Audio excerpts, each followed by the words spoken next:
Daily post news देख रहे हैं आप। इस वक्त की बड़ी खबर यही है कि कल जो मीटिंग हुई थी सीजेपी और केंद्रीय मंत्री जेपी नड्डा और जितेंद्र सिंह के साथ, आज उसी का दूसरा दौर शुरू होगा। दोपहर तक का समय मांगा था केंद्रीय मंत्रियों ने, जेपी नड्डा और जितेंद्र सिंह ने, ताकि एक जो मांग है, जो सबसे बड़ी मांग यही थी कि धर्मेंद्र प्रधान, शिक्षा मंत्री धर्मेंद्र प्रधान इस्तीफा दे। उसी बात पर आज केंद्रीय सरकार के मंत्रियों ने मीटिंग में मोहलत मांगी थी आज दोपहर की। आज उसी का दूसरा दौर शुरू होने जा रहा है। बता दें कि दो मांगों पर सहमति बनी हुई थी और पॉजिटिव रिएक्शन आया था सरकार के द्वारा।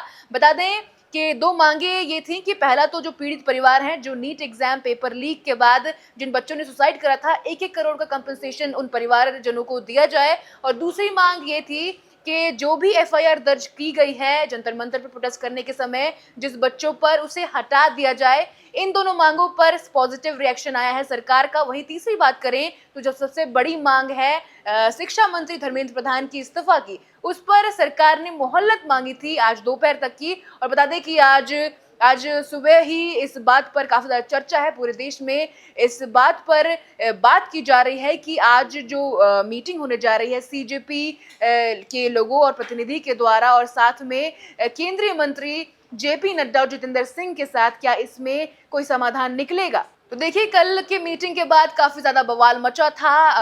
आशुतोष रंका और साथ में सौरव दास गए थे, जो कि सीजीपी के स्पोक्स पर्सन है, मीटिंग करने के लिए केंद्र सरकार के दो मंत्रियों से, जो कि हैं जेपी नड्डा और जितेंद्र सिंह से। जिसके बाद उनकी 45 मिनट तक ये मीटिंग चली और अहम बैठक हुई। जिसके बाद सौरव दास ने ये बयान दिया मीडिया के सामने कि उनकी जो दो मांगे हैं उन पर एक पॉजिटिव रिएक्शन आया है सरकार का।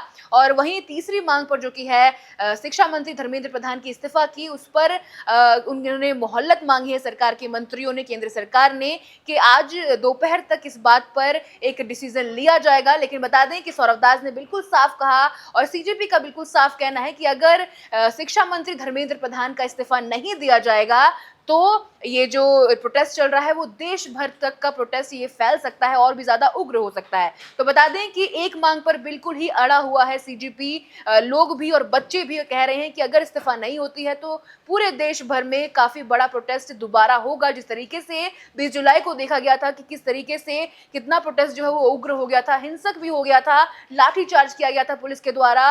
वही बात दोबारा दोहराई जा रही है कि अगर ये तीसरी मांग जो है, जो सबसे जरूरी मांग है, जिसके ऊपर पूरे देश में चर्चा बनी हुई है कि धर्मेंद्र प्रधान शिक्षा मंत्री को इस्तीफा देना होगा, उस पर अगर पॉजिटिव रिएक्शन नहीं आया सरकार का, जिसके बाद सीजेपी का जो प्रोटेस्ट है और भी ज्यादा बढ़ सकता है, उग्र हो सकता है। क्योंकि सिंपल सी एक मांग इन्होंने सबसे पहली मांग तो इन्होंने यही रखी थी कि इस्तीफा बहुत जरूरी है। एजुकेशन सिस्टम में काफी लूप होल्स हैं जिसके वजह से बच्चों की जिंदगी बर्बाद हो रही है, पेरेंट्स अपने बच्चों को खो रहे हैं। इसी बात को लेकर काफी ज्यादा सीजेपी के जो स्पोक्स पर्सन है, चाहे सीजेपी प्रोटेस्टर्स हैं, काफी ज्यादा सीरियस है इस बात को लेकर।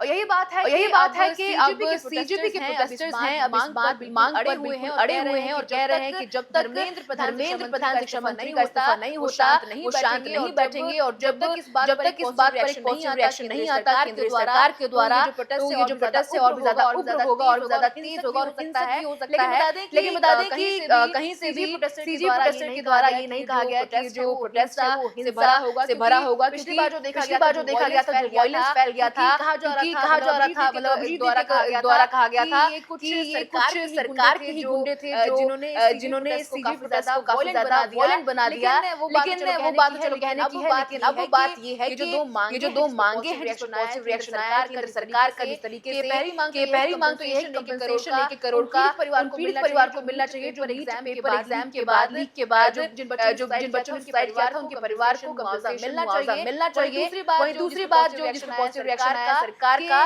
जो भी ये जो जंतर मंतर पर बच्चों पर प्रोटेस्ट कर रहे थे, उन पर एफआईआर हटा दिया जाए, जिसके ऊपर काफी पॉजिटिव रिएक्शन आया था 45 मिनट की बैठक के बाद सरकार के द्वारा। अब तीसरी मांग के बाद ऊपर सबसे ज्यादा चर्चा बनी हुई है धर्मेंद्र प्रधान का इस्तीफा होगा कि नहीं होगा, सबसे बड़ा सवाल। लेकिन आज की मीटिंग में देखना होगा कि क्या सच में धर्मेंद्र प्रधान शिक्षा मंत्री इस्तीफा देंगे या फिर ये प्रोटेस्ट जो है और भी ज्यादा